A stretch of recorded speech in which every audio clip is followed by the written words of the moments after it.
Bienvenidos, exploradores del pasado acuñado, a Numismáticame. Soy la J equivocada y este es tu espacio para explorar el fascinante mundo de las monedas y billetes.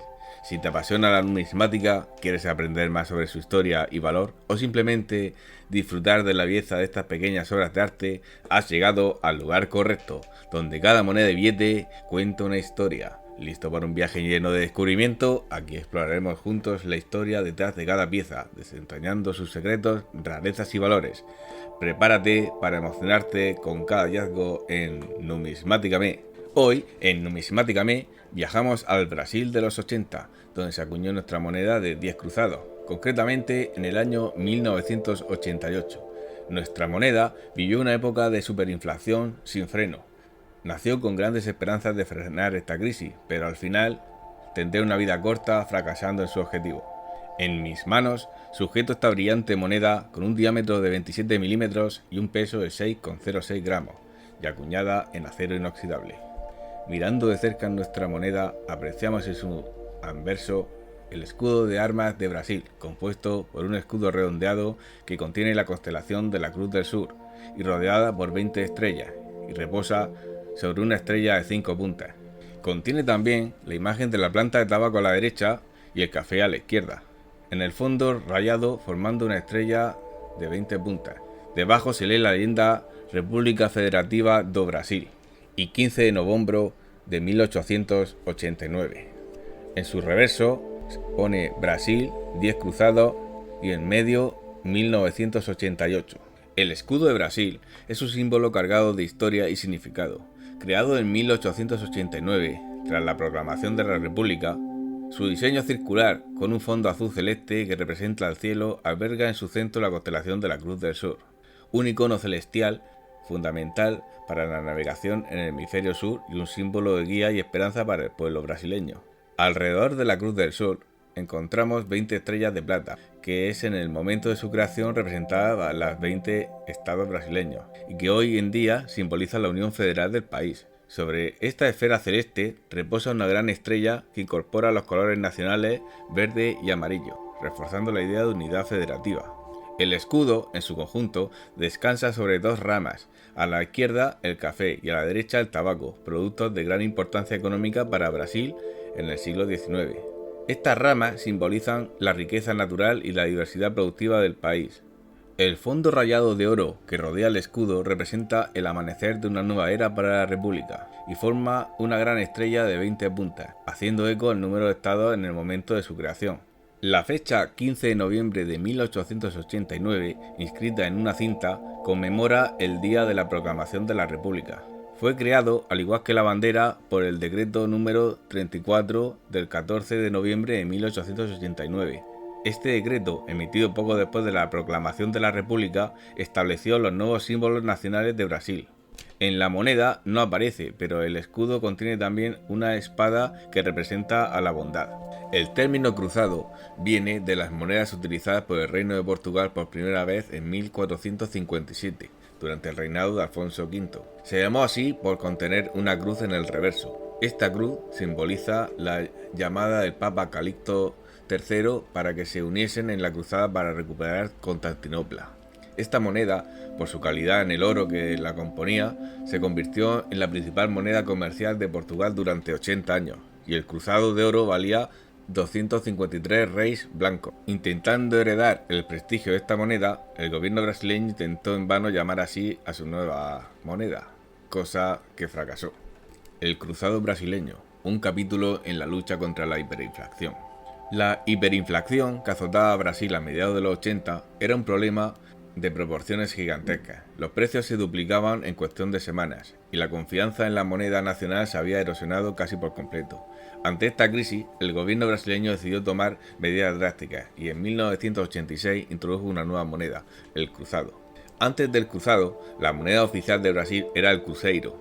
Esta moneda había sufrido varias revalorizaciones a lo largo de los años en un intento desesperado por controlar la inflación, pero ninguna había tenido éxito. La hiperinflación había desvalorizado tanto el cruzeiro que los precios se expresaban en miles o incluso en millones de cruzeiros. Esta hiperinflación acabó contribuyendo a que la década de 1980 se convirtiera en Brasil como la década perdida.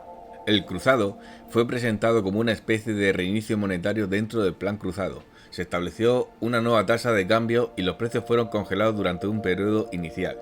Además, se lanzó una intensa campaña publicitaria para promover la nueva moneda y restaurar la confianza de los consumidores. Se regresó a los centavos, que como subdivisión de la moneda ya habían sido abolidos en 1984 debido a la devaluación del cruceiro. El Plan Cruzado, implementado en 1986, fue una serie de medidas económicas diseñadas para frenar la espiral inflacionaria que asolaba a Brasil.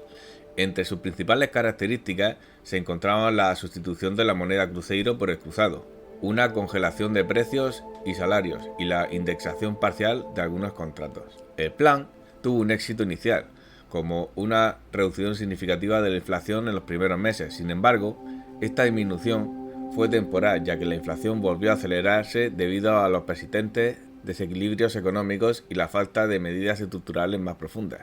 Ante este escenario, el gobierno se vio obligado a implementar el Plan Cruzado II en 1986. Este segundo plan buscó corregir algunas de las fallas del plan anterior, como la indexación parcial, y estableció nuevas metas de inflación. Sin embargo, el Plan Cruzado II tampoco logró controlar la inflación de manera sostenida, y la economía brasileña continuó sumida en una crisis. Ambos planes, aunque tuvieron un impacto inicial en la reducción de la inflación, no lograron resolver los problemas estructurales que causaban la hiperinflación en Brasil. La falta de un programa de estabilización más sólido y la persistencia de políticas económicas inconsistentes condujeron al fracaso de ambos planes y a la necesidad de implementar nuevas medidas para controlar la inflación, como el Plan Real de 1994. El cruzado no pudo resolver los problemas fundamentales que causaban la hiperinflación. La indexación de precios, un mecanismo diseñado para proteger a los consumidores de la inflación, terminó siendo un incentivo para que los precios aumentaran aún más rápidamente. Además, la falta de reformas estructurales profundas y la persistencia de desequilibrios macroeconómicos impidieron un control duradero de la inflación. A pesar de los esfuerzos iniciales, la inflación volvió a acelerarse y el cruzado comenzó a perder rápidamente su valor. En 1989 fue reemplazado por el cruzado nuevo. Esta nueva moneda tampoco logró contener la inflación y en 1990 fue renombrada como Cruzeiro nuevamente. Finalmente, en 1994 se implementó el Plan Real, una serie de medidas económicas que incluyeron la creación de una nueva moneda, el real, y la adopción de una política monetaria rigurosa. El Plan Real tuvo éxito en estabilizar la economía brasileña y poner fin a las décadas de inflación. Para entender el problema de la inflación hay que comprender la historia de esta época en Brasil. En esta historia nos vamos a ir bastante atrás de la época de Brasil. Comenzaremos con el final de la dictadura en Brasil, de Geisel a la redemocratización, 1974-1985. Aunque la dictadura militar brasileña comenzó en 1964, su desenlace se empezó a vislumbrar una década más tarde, durante el gobierno del general Ernesto Geisel. Geisel fue el cuarto presidente del régimen militar, y aunque su gobierno todavía mantuvo un control autoritario del Estado, también marcó el inicio de un proceso que se convirtió en la llamada distensión lenta, gradual y segura hacia la democracia. Durante este periodo, Brasil no vivía una dictadura tan violenta como la de otros países de América del Sur, pero sí había represión, censura, persecuciones políticas y restricciones a los derechos civiles.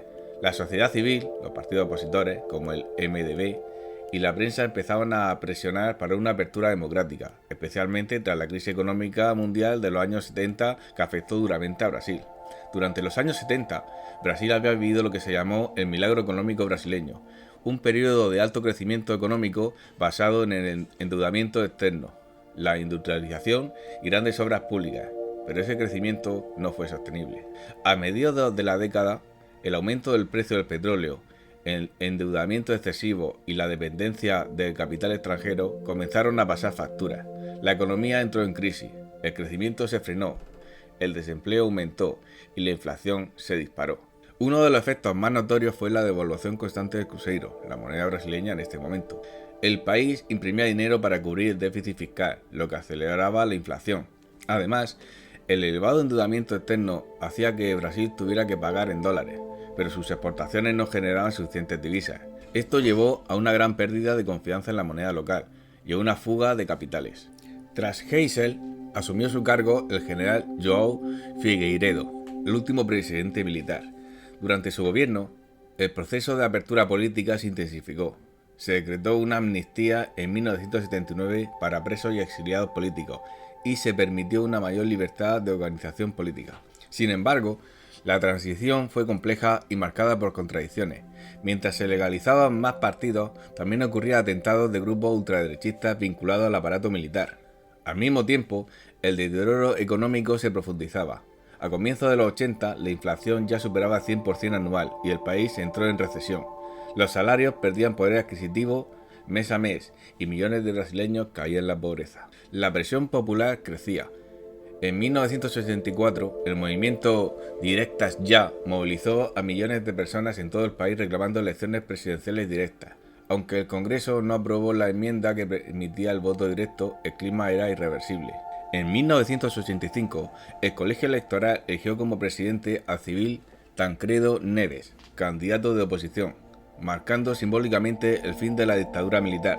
Neves, sin embargo, murió antes de asumir el puesto y su vicepresidente, José Sarney, también civil, se convirtió en presidente, inaugurando oficialmente la nueva etapa democrática de Brasil. El gobierno de Sarney fue un periodo de apertura política. Se convocó una asamblea constituyente que redactó la Constitución de 1988, una de las más avanzadas en América Latina en derechos sociales y civiles. Con ella, Brasil se consolidó como una república democrática. Sin embargo, en lo económico, el país se enfrentaba a una situación crítica. La inflación estaba fuera de control, llegando a niveles de hiperinflación, con tasas que superaban el 1000% anual. La población veía cómo los precios subían a diario. El poder adquisitivo se evaporaba y la incertidumbre dominaba la vida cotidiana. Se trataba de una crisis profunda de credibilidad del Estado y de su moneda. Durante este periodo, Brasil realizó varios intentos de estabilización que incluyeron reformas económicas y cambios de la moneda. En 1986 se lanzó el Plan Cruzado, que introdujo una nueva moneda, el cruzado, para reemplazar al cruzeiro. Este plan congeló precios y salarios para frenar la inflación, pero no resolvió los problemas estructurales. La inflación volvió con fuerza al poco tiempo. En 1989 se cambió de nuevo de moneda, ahora al cruzado nuevo, reemplazando al cruzado, con la eliminación de 3 ceros. Fue otra medida simbólica sin efectos duraderos.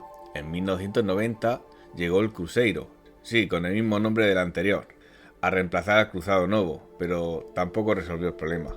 Cada nuevo plan económico venía con un nombre nuevo para la moneda, medidas de control de precios y en algunos casos, como el Plan Collor de 1990, incluso con el congelamiento de cuentas bancarias, lo que generó un gran rechazo popular.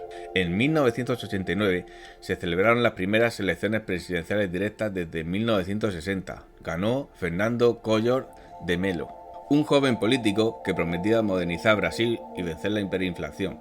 Sin embargo, su mando fue turbulento. Implementó ajustes neoliberales, privatizaciones y medidas de austeridad. Aunque logró frenar momentáneamente la inflación, sus políticas fueron impopulares y poco efectivas a largo plazo. Además, en 1992 estalló un escándalo de corrupción que lo obligó a renunciar en medio de un proceso de destitución, convirtiéndose en el primer presidente de Brasil que deja el cargo por juicio político. Su vicepresidente, Itamar Franco, asumió la presidencia y se encontró con un país todavía en crisis. Itamar Franco encargó al entonces ministro de Hacienda, Fernando Henrique Cardoso, la creación de un nuevo plan de estabilización. Así nació el Plan Real, uno de los más exitosos de la historia económica de Brasil. Se trató de una estrategia más sofisticada que los planes anteriores. Primero, se introdujo una unidad de cuenta virtual llamada URV, Unidad Real de Valor, para estabilizar los precios y cambiar la mentalidad inflacionaria. Luego, el 1 de julio de 1994, nació una nueva moneda, el real. A diferencia de los intentos anteriores, esta vez se acompañó de reformas fiscales, disciplina monetaria y una política cambiaria clara. El real fue anclado al dólar en sus primeros años, lo que dio confianza a los mercados y a la población. Por primera vez en décadas, Brasil logró estabilidad monetaria, una inflación baja y un clima de confianza en la economía. Esta estabilización fue clave para que Fernando Henrique Cardoso ganara la presidencia ese mismo año. La creación del real en 1994 marcó el inicio de una nueva etapa para Brasil, una economía más estable y una democracia consolidada. Sin embargo, los desafíos estaban lejos de terminar. En los siguientes años, el país viviría ciclos de crecimiento y crisis, alternancia de poder entre gobiernos de centro-derecha y de izquierda y una creciente participación social.